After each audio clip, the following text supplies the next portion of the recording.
Ladies and gentlemen, engineers, innovators, roboticists of the realm, strap in.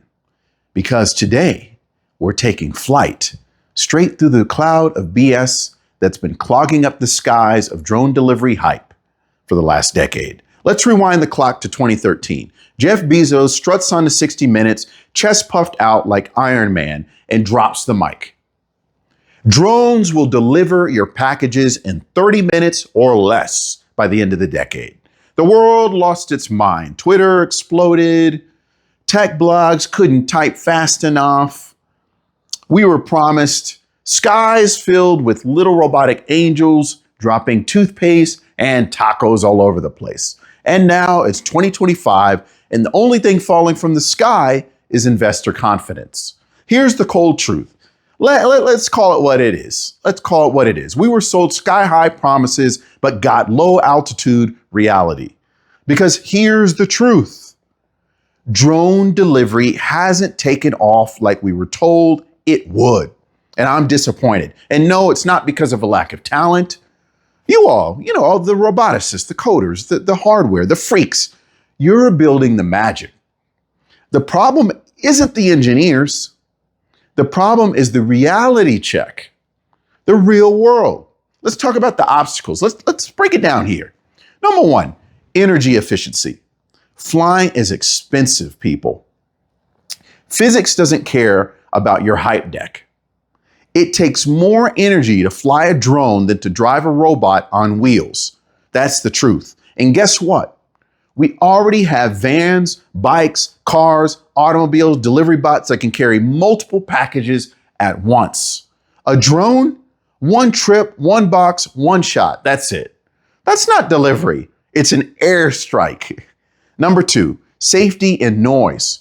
You think people want drones zipping over their babies and barbecues in the suburban neighborhood? You think HOA Karen is going to be cool with Amazon drones dive bombing in her rose garden?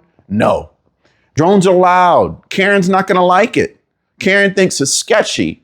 And the minute one falls out of the sky and smacks a chihuahua, Karen is going to go after you. Game over. Number three, landing zones. Let's talk about that. You can't land a drone on a fifth floor apartment balcony in New York City. You can't lower a tether into a dog-filled yard in Dallas. It's not feasible. You think people want to install drone landing pads on their rooftops? That's not delivery. That's urban warfare. And don't get me started on airspace restrictions. Try flying a drone in Phoenix. Now you got to avoid Sky Harbor Airport, Luke Air Force Base, Goodyear, FAA zones, trees, wires, kids, pools, paranoid neighbors. And at that point, you're better off using a Frisbee and praying for the wind. Now let's talk about the players. Let's talk about Amazon. I call them the OG, Primera, the OG of drone delivery. They just resumed drone delivery in College Station, Texas, and Arizona as well, after a dust sensor malfunction. Yeah, dust. The Arizona desert broke their drones like it was Thanos snapping his fingers. They've made about 100 deliveries in over a decade, 100, and had to pause service for a software update. Ladies and gentlemen, that is not prime. That's procrastination with propellers. Meanwhile, Google's Wing project, now they are doing something. They're doing something. They've done over 400,000 deliveries, cruising at 65 miles per hour, dropping packages on tethers like James Bond. They even partnered with DoorDash to deliver, wait for it, limes. Yeah, 554 limes last year in Dallas. That's not logistics, that's happy hour. And then out of nowhere comes the GOAT of drone delivery, Zipline. While the West was yapping and talking, Zipline was doing 1.5 million deliveries, 100 million autonomous miles. They deliver blood, medicine, vaccines, and now ice cream and Chipotle in Mesquite, Texas with Walmart. They've got Zips hover at 300 feet, dropping containers the size of a burrito with accuracy down to a dinner plate in rain, wind, and even chaos. That's not a drone. That's a robotic ninja trained by NASA. So here's the real problem. Let's not pretend this industry is anywhere near what was promised. The problem isn't just the tech, it's the cost, the infrastructure, the legal hoops, the weather, the one killer nobody talks about, consumer indifference.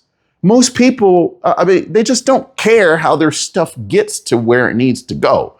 They just want it cheap and they want it fast. You think they're going to pay extra for a drone when a gig worker can drop it off for half the price? No. They'll try a drone once for the novelty of it, like going to a new restaurant. But by the third delivery, they just want their ramen hot and their soda cold. And here's the dagger. Since 2017, while drone hype exploded, the food delivery industry tripled. That's right, 150 billion globally. Uber Eats, DoorDash, Grubhub, Rappi in South America, they solved the last mile. They already did it, and they did it without rotors, FAA waivers, or trying to avoid someone's German Shepherd and Karen. Drone delivery, it became a solution looking for a problem. The path forward. Don't make this mistake, okay? We're in the dip right now. This is the trough of disillusionment from the Gartner hype cycle. The media storm is over. The spotlight's gone. But now is when the real ones shine. Now is when roboticists like you find the real use cases.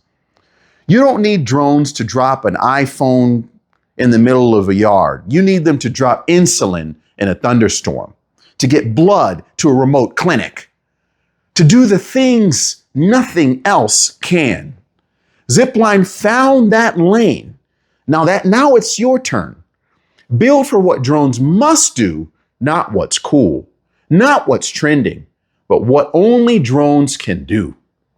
Because here's the truth. We were promised everything, everywhere, all the time.